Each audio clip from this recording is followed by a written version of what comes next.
చూస్ country delight, live better. ఇప్పుడే country delight యాప్ని download చేసుకోండి.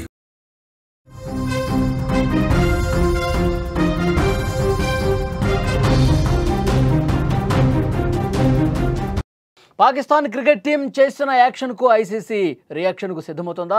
భారత్తో షేక్ హ్యాండ్ వివాదాన్ని రచ్చజేసి లబ్ధి పొందాలని భావించిన దాయాదికి షాక్ తప్పదా అంటే ప్రస్తుతం అవుననే సమాధానం వస్తోంది. తాజాగా పరిణామాలు చూస్తుంటే గనక పాకిస్తాన్ క్రికెట్ బోర్డు ఇబ్బందుల్లో ఉండే అవకాశం కనిపిస్తోంది.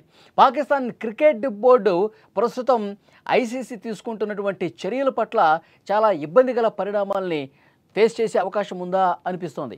ఆసియా కప్ 2025లో భాగంగా దుబాయ్లో జరిగిన మ్యాచ్లో భారత్ పాక్ను ఓడించిన తర్వాత భారత ఆటగాళ్లు పాక్ ఆటగాళ్లకు షేక్ హ్యాండ్ ఇవ్వలేదు. పెహల్గాం దాడిని ఖండిస్తూ పెహల్గాం దాడికి నిరసనగా భారత్ ఈ పని చేసింది. కెప్టెన్ సూర్యకుమార్ యాదవ్, శివం దూబే విక్టరీ తర్వాత నేరుగా మైదానం నుంచి బయటకు వెళ్ళిపోయారు.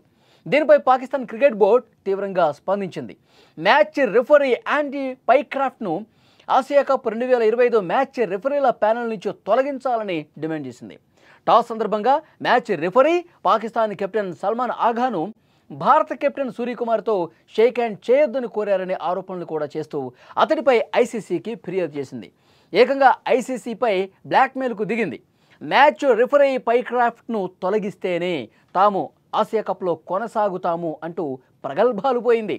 కానీ పాక్ డిమాండ్ అస్సలు పట్టించుకోవాలి. ఐసీసీ తమ నిర్ణయానికి కట్టుబడి ఉంది.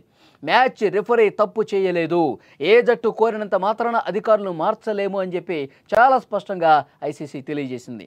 ఈ విషయం తప్పుగా అర్థం చేసుకోవడానికి దారితీస్తుందని కూడా ఐసీసీ పేర్కొన్నటువంటి పరిస్థితి.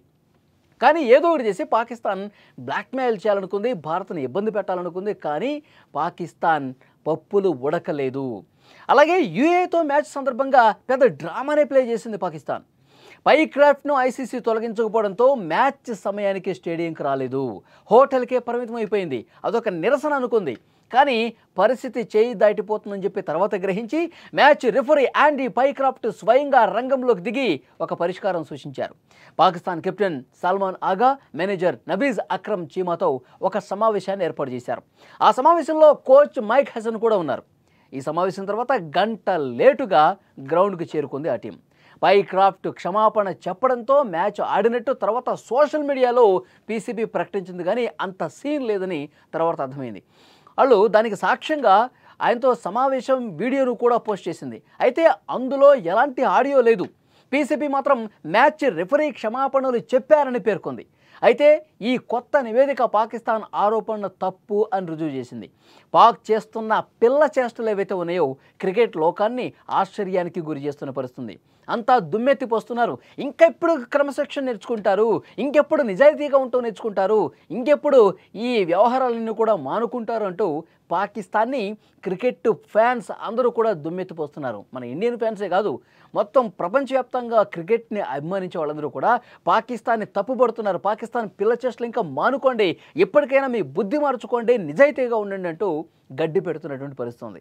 తాజాగా ఐసీసీ కూడా పాక్ మీద చర్యలకు సిద్ధమవుతోందని కొన్ని వార్తలు బయటకు వస్తామని, చర్యలు తీసుకుంటే ఎలాంటి చర్యలు తీసుకుంటారో కూడా చూడాల్సినటువంటి అవసరం కనిపిస్తుంది. అదే జరిగితే ఆ దేశానికి భంగపాటు తప్పదు.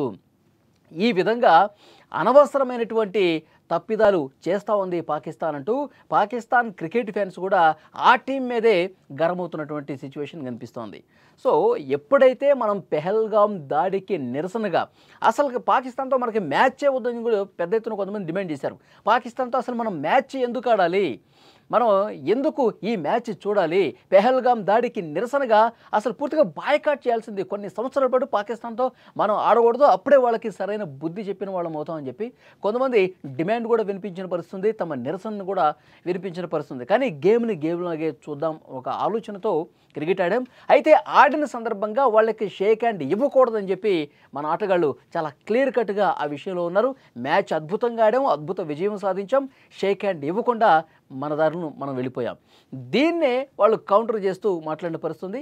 కానీ పాకిస్తాన్ పిల్ల చేష్టలు మొత్తం కూడా ఇప్పుడు బయటపడ్డాయి. పాకిస్తాన్ ఏదో రకంగా గందరగోళం చేయాలి, ఏదో రకంగా భారత ప్లేయర్స్ని ఇబ్బంది పెట్టాలి, బద్నాం చేయాలని అనుకుంది. కానీ ఇప్పుడు తనే పూర్తిగా తను తీసినటువంటి గోతిలో తానే పడ్డ పరిస్థితుంది.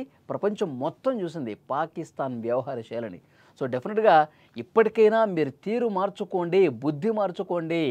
భారత ఆటగాళ్ళు ఎంత నిజాయితీగా ఉంటారు, భారత ఆటగాళ్ళు ఎంత పకడ్బందీగా మైదానంలోకి వస్తే వ్యవహరిస్తారు, ఎంత నిబద్ధతో ఉంటారు తమ ఆట పట్ల.